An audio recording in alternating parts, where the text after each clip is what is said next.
Okay, and we're preparing our weft for doing some resist dyeing with fiber reactive dye because we're using a cotton weft here. And this is a technique that is really commonly used in warp dyeing, but because we're doing tapestry, we're probably not going to see our warp at all unless we're doing something really non-traditional. But we can use that same exact process with the weft.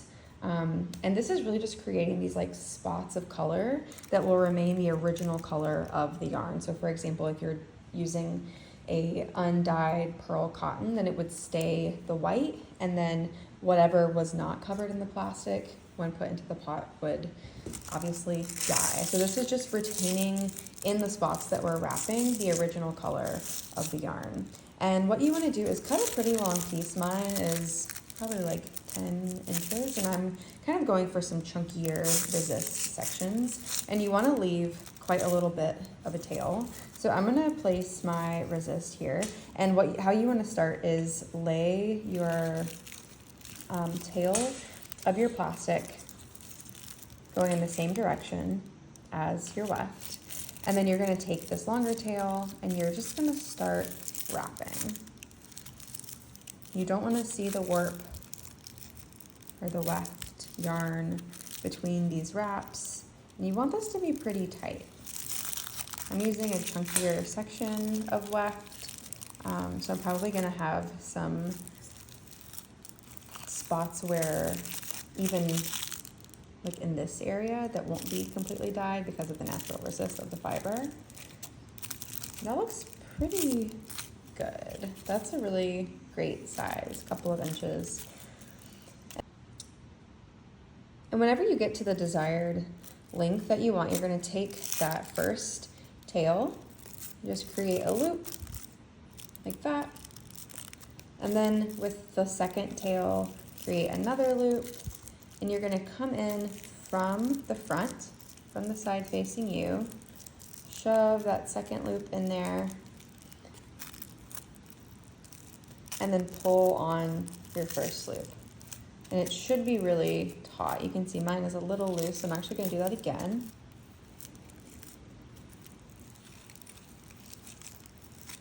There we go.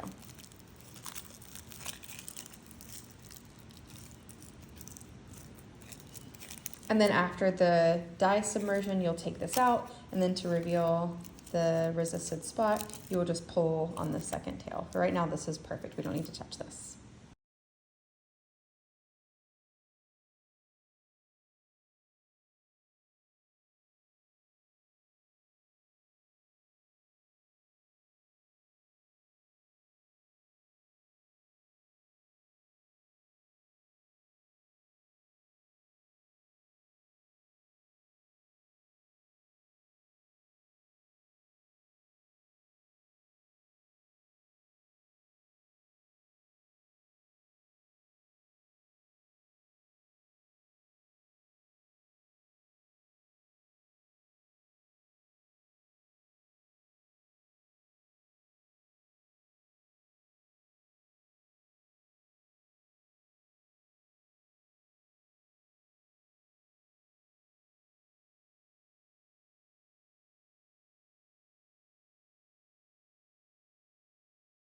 Okay, I've estimated about how much space my weft is going to take up in my dye pot.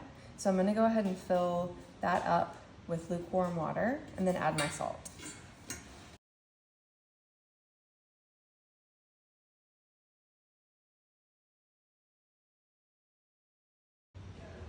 So after I've added my salt, I'm then going to stir it up to dissolve it, and then I'm going to mix up my dye.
Okay, now that I have my salt dissolved in my dye pot, I'm gonna come over here and measure out my dye. So I'm bringing over with me a spoon, my dye, some hot water, scale, and then a container to put my dye paste in that I'm then gonna add water to and mix up to then add to the dye pot itself. But I need gloves because this is gonna definitely stain your skin.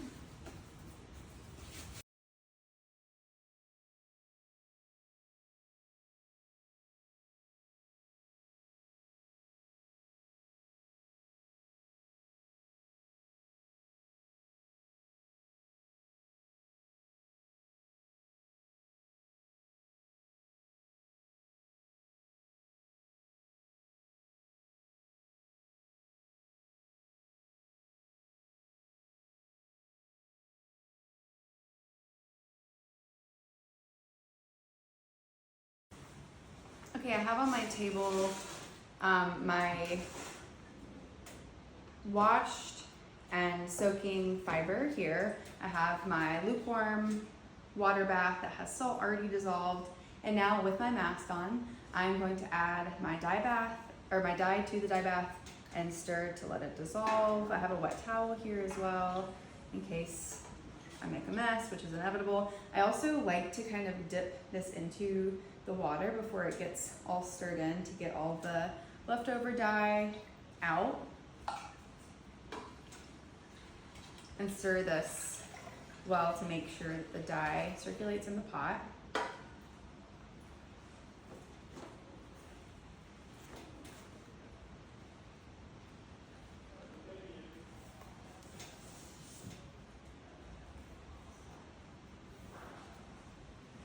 Okay, and then I'm going to take my pre-washed, wet but not dripping fiber.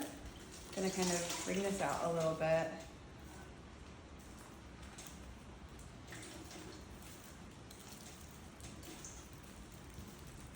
And we're gonna go ahead and add this to the dye bath. You're good, come on.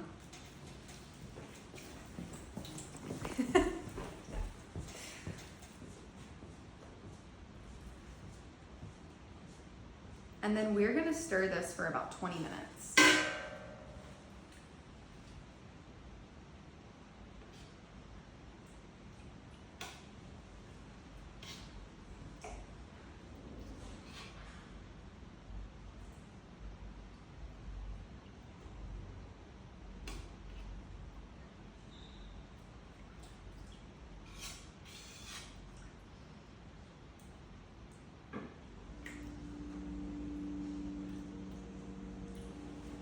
And we're cleaning up as we go because this is a shared space. We want to make sure there's counter space available for everyone. So while this is sitting and I'm kind of intermittently stirring it, I'm going to take my excess stuff to the sink, wash all that out, and then prepare for my next step, which is going to be adding the soda ash.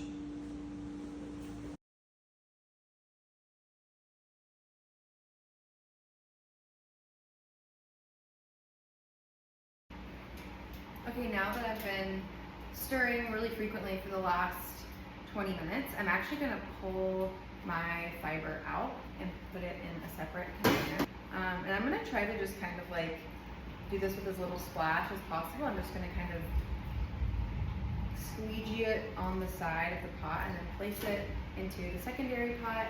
And now it's time to add our soda ash. And the rule of thumb for soda ash is adding 1/3 of a cup of soda ash per 3 gallons of water. So I'm at about 1.5 gallons. So I'm actually gonna add only 1/6 of a cup of the soda ash. And with this, you really wanna split it up. You don't wanna add it all at once. And that kind of prolongs and ensures that the dye is sticking to the fiber as effectively as possible. So I'm gonna get my total amount.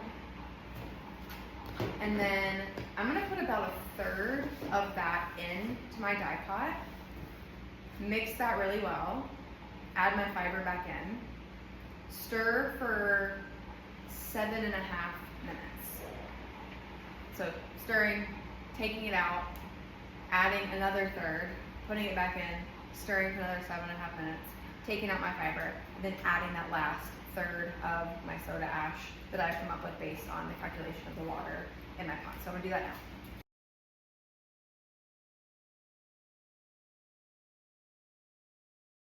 Okay, I've been stirring for 7.5 minutes. So I'm gonna pull my fiber out again. Again, kind of reducing the amount of dripping. I'm kind of just like spinning my spoon, placing that in the secondary container, adding another third of my soda ash, sprinkling it in rather than clumping it in.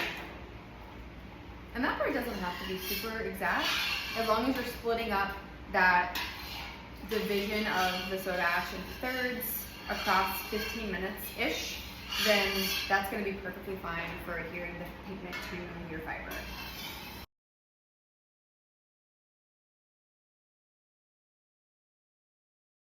Stirring that to mix, and then adding my fiber back in.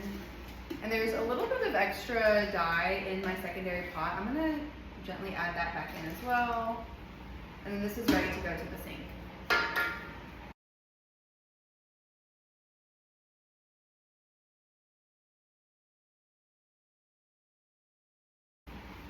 Okay, after you've added all of your soda ash, you're gonna continue stirring frequently from anywhere between a half an hour and an hour, depending on how dark you want your color. So if you're doing like a really deep blue like I'm doing, a black, a really dark brown, then you're actually gonna wanna continue that stirring. I would say in increments of 5 minutes for an entire hour. If you're using a less saturated dye or a lighter value, then you can actually just continue stirring for about a half of an hour. And you can see, I mean, you can see pretty much what this is gonna look like. It will reduce several shades because it's currently wet, obviously. But you can kind of do this by sight too. If you're not sure if you wanna do a half an hour to a full hour, that's perfectly fine. As long as you allow for, plenty of time for you to stir for an hour and then make sure that you're cleaning up the dye kitchen. As long as you have the time to do those things, and you can decide that part once you get all of your soda ash in and stirred. So I know that I want mine to be pretty dark, so I'm gonna stir every 5 minutes for probably 30 seconds for an entire hour. Okay, my fiber has been soaking the dye bath for about an hour now. I've been stirring every 5 minutes. So now it's time to rinse and see what our color looks like, and then we'll take off our resist plastic and see what those spots look like. So I'm gonna rinse this in cold water until it runs clear, and then I'm gonna add just a teeny tiny drop of Synthopol into the pot and watch it until there are no more suds, and then we'll lay it out and look at the color and then remove that plastic.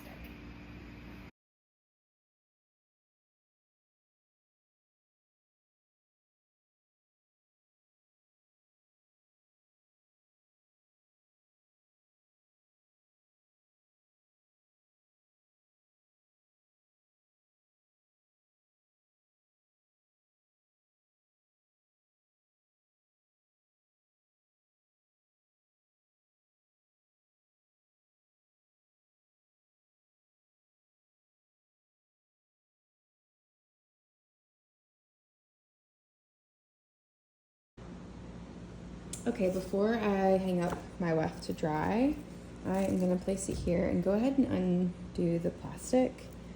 You can see this one's already come undone, but I can already see that there's some resist happening there. Wow, it looks so amazing.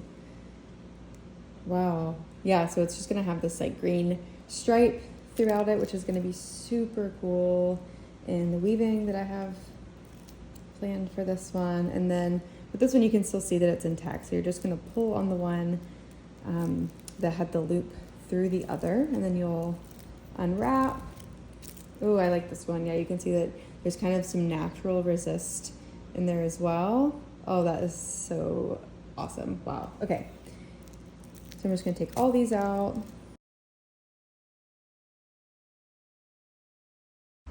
Okay, I've hung my weft up, and I've just kind of spread it apart as much as I can without interfering with those chokes that I tied earlier. Again, just being cognizant of what else is on the drying rack. But yay, I'm really happy with how this turned out.